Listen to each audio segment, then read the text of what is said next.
Ejercicio 7. Dadas las sustancias siguientes: A. Sulfuro de carbono. B. Fluoruro de aluminio. C. Trióxido de azufre. Informar cuál de ellas conduce la corriente eléctrica en estado líquido. Bueno, para que una sustancia conduzca la corriente eléctrica en estado líquido, debe proporcionar cargas eléctricas libres, o sea, partículas cargadas eléctricamente que tengan la libertad de moverse. Ese es el caso de los electrolitos, que son sustancias que en solución o en estado líquido conduce la corriente eléctrica justamente por estar constituida en esos estados por iones que tienen la posibilidad de moverse. Los iones en movimiento conducen la corriente eléctrica. En el primer caso tenemos sulfuro de carbono, que es una sustancia covalente, que no entra en esa categoría. En el caso B tenemos fluoruro de aluminio, que sí, es una sustancia iónica, de manera tal que esta sustancia sí va a conducir la corriente eléctrica en estado líquido. Y en el tercer caso tenemos el anhídrido sulfúrico, que se denomina anhídrido porque por hidrólisis da ácido, este óxido. Los óxidos que reaccionando con agua dan ácido se llaman anhídridos. También se denomina óxido de azufre 6 o trióxido de azufre. Este tampoco conduce la corriente eléctrica porque es un compuesto covalente. Problema 8. A 25 grados Celsius y a una atmósfera, la densidad del ácido etanoico, que es el ácido acético, es de 1,05 gramos sobre centímetro cúbico. Calcular el número de átomos de hidrógeno que hay en 75 centímetros cúbicos de dicha sustancia en las condiciones de presión y temperatura informadas. Bueno, acá tenemos el dato de densidad del ácido. Los datos de presión y temperatura no los anotamos porque para los cálculos no nos hace falta. Así que, bueno, acá tenemos la fórmula molecular.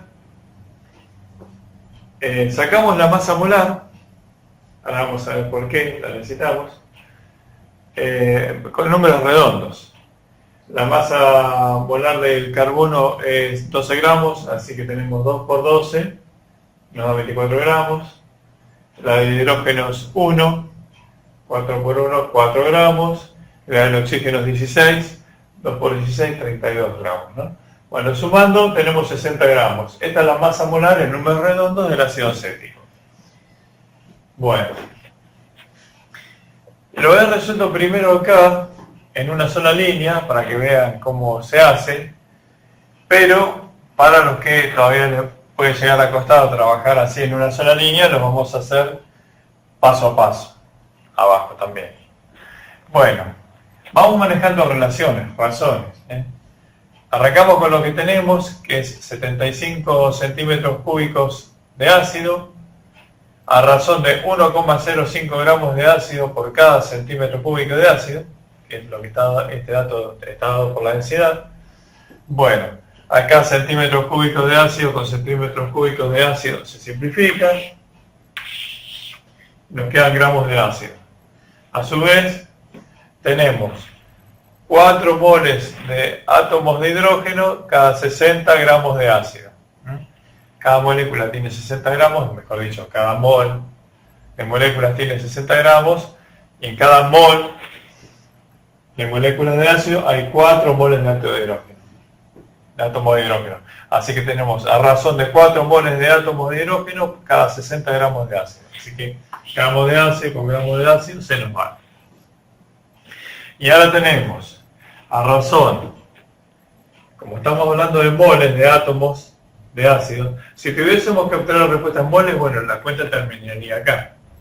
Hacemos la cuenta y vemos la cantidad de moles que tenemos, que ese dato lo tenemos acá en la segunda parte. Bueno, pero como los queremos en unidades, suponemos que nos piden en unidades, entonces planteemos la otra relación, la relación que hay entre moles y unidades, a razón de 6,022 por 10 a la 23 átomos de hidrógeno por cada mol de átomo de hidrógeno. Moles de átomos de hidrógeno simplifican y nos quedan átomos de hidrógeno. Este es el número de Avogadro. Para pasar de moles a unidades, tenemos que multiplicar simplemente por el número de Avogadro. Bueno, el resultado es 3,16 por 10 a la 24 átomos de hidrógeno. Lo hemos expresado con 3 cifras significativas, que es lo que usualmente se estila en ciencia, ¿no?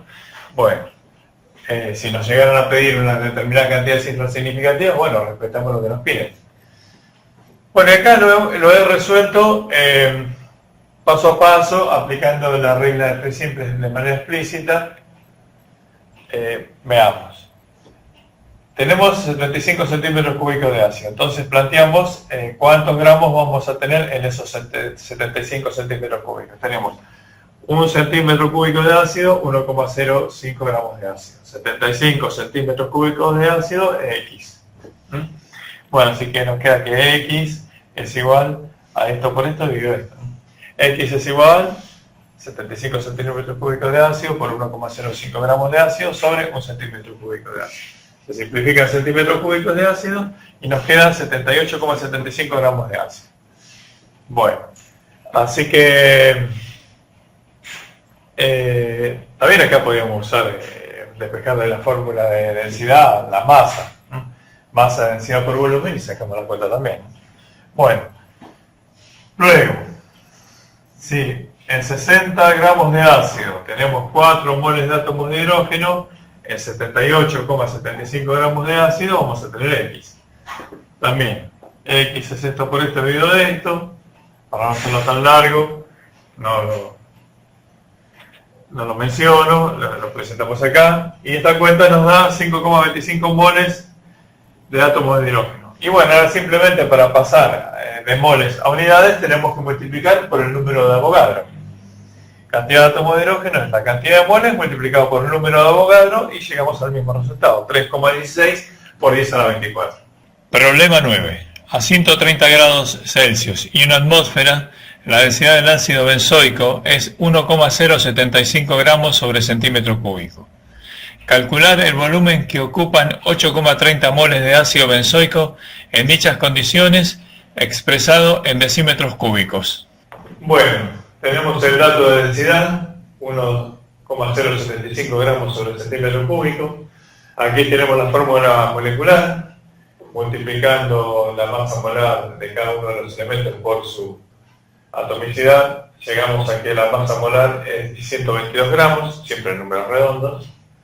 Bueno, así que ahora vamos a trabajar en una línea para obtener el volumen.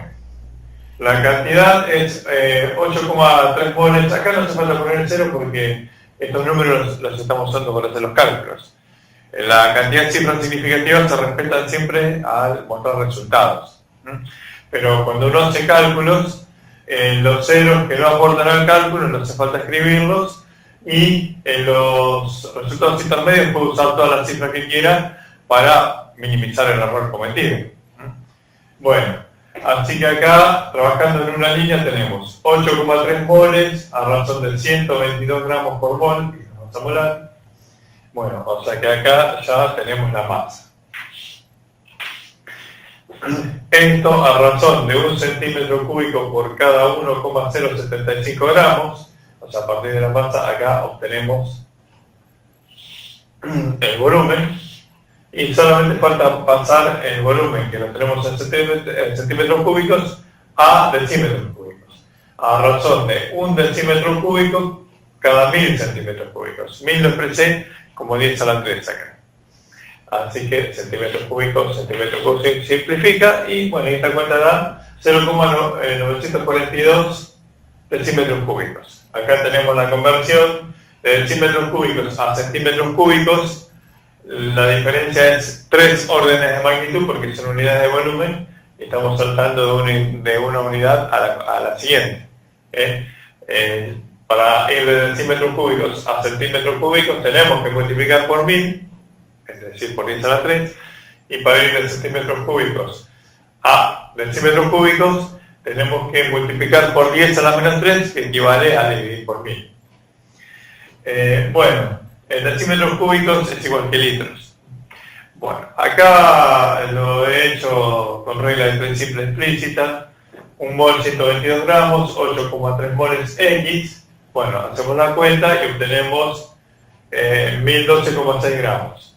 Y bueno, a partir de la fórmula de densidad tenemos que volumen es masa sobre densidad. Hacemos la cuenta, volumen 1012,6 gramos sobre 1,075 gramos sobre el centímetro cúbico al estar dividiendo abajo pasa multiplicando arriba, y nos quedan 942 centímetros cúbicos, que para pasar a decímetros cúbicos dividimos por 1000, y nos quedan 0,942 decímetros cúbicos. Ejercicio 10. Informar si las afirmaciones siguientes son correctas o incorrectas. A. Masas iguales de dimetiléter y de etanol tienen la misma cantidad de moléculas. B. En 3 moles de ácido nítrico hay 5,42 por 10 a la 24 átomos de oxígeno, 42 gramos de nitrógeno y 3 moléculas de hidrógeno. Bueno, acá en A tenemos 2 moléculas que son distintas. Esto es un éter, esto es un alcohol, pero si nos fijamos bien, cada una de ellas tiene la misma cantidad de átomos de los mismos elementos, de manera que se trata de isómeros funcionales en este caso, porque son funciones distintas, éter y alcohol. Así que cada molécula va a tener la misma masa molar, de manera que masas iguales van a tener igual cantidad de moléculas, así que esta es correcta. En este caso, basta con ver esta proposición para indicar que esto es incorrecto, porque acá no hay ninguna molécula de hidrógeno. Acá lo que hay son átomos de hidrógeno formando parte de una molécula. Así que leyendo las tres, sin detenernos a hacer cálculos en ningún momento hasta llegar a la última, con esta podemos ver que esta proposición es incorrecta, de manera tal que ya podemos contestar justificando que no hay átomos de hidrógeno y no tenemos necesidad de hacer ninguna cuenta. Perdón, que no hay moléculas de hidrógeno. Ejercicio 11. Un recipiente rígido de 50 litros contiene un gas X2, masa molar 160 gramos, y 0,5 moles de hidrógeno gaseoso, a 107 grados Celsius. La densidad de la mezcla en estas condiciones es 1,50 gramos sobre litro. Calcular la presión parcial de X2. Bueno, aquí tenemos los datos, el volumen es 50 litros, el hecho de que el recipiente sea rígido nos indica que el volumen es constante. La masa molar del gas X2 es 160 gramos, la cantidad de moles de hidrógeno 2 es 0,5, la temperatura es 107 grados Celsius, que es igual a 380 Kelvin. Recuerden que la temperatura tiene que estar en Kelvin en estas operaciones que hacemos con gases. La densidad es igual a 1,5 gramos sobre litro, así que lo que vamos a hacer ahora es calcular primero la masa que tenemos de hidrógeno 2, para después deducir la masa que tenemos del otro gas. Bueno, como hay medio mol de hidrógeno 2 y cada molécula de hidrógeno tiene 2 gramos, porque la masa molar del hidrógeno es 1 y son moléculas diatómicas, es obvio que la masa de hidrógeno 2 es 1 gramo. Acá lo hemos planteado formalmente, 0,5 moles a razón de 2 gramos por mol tenemos 1 gramo, ¿no? Este es 1 gramo de hidrógeno 2. La masa total de la mezcla la calculamos a partir de la fórmula de densidad, masa es densidad por volumen, es 1,50 gramos por litro, por 50 litros son 75 gramos. Esa es la masa total. Por lo tanto, por deducción, la masa del gas X2 es 75 gramos menos 1 gramo, 74 gramos. Ahora calculamos cuántos moles de este gas X2. Nótense que ni siquiera tenemos que averiguar cuál es ese gas X2.